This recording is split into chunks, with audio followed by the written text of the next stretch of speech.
ஒரு மனிதன் காட்டில் சிக்கிக்கொண்ட புலியை காப்பாற்றுகிறான். ஆனால் புலி வெளியே வந்ததும் என்ன செய்தது தெரியுமா?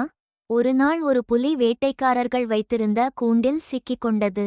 அது வெளியே வர முடியாமல் மிகவும் கஷ்டப்பட்டு கொண்டிருந்தது. அப்போது அந்த வழியாக ஒரு மனிதன் வந்தான். புலி அவனை பார்த்து, தயவு செய்து என்னை இந்த கூண்டிலிருந்து விடுவி, நான் மிகவும் துன்பப்படுகிறேன் என்று கேட்டது. மனிதன் பயந்தான். நான் உன்னை விடுவித்தால் நீ என்னை தாக்கிவிடுவாயோ என்று கேட்டான். புலி உடனே, இல்லை, நான் உனக்கு எந்த தீங்கும் செய்ய மாட்டேன், நான் உனக்கு நன்றி சொல்வேன் என்று கூறியது. மனிதன் அதை நம்பி கூண்டை திறந்து புலியை வெளியே விட்டான்.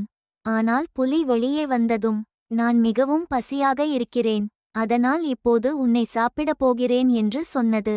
மனிதன் அதிர்ச்சியடைந்து, நான் உன்னை காப்பாற்றினேன், ஆனால் நீ என்னை சாப்பிட நினைக்கிறாயா? இது நன்றி மறப்பதாகும் என்று சொன்னான். இந்த கதை நமக்கு ஒரு நல்ல பாடம் சொல்லுகிறது. இந்த கதை பிடித்திருந்தால் லைக், ஷேர், சப்ஸ்கிரைப் செய்ய மறக்காதீர்கள்.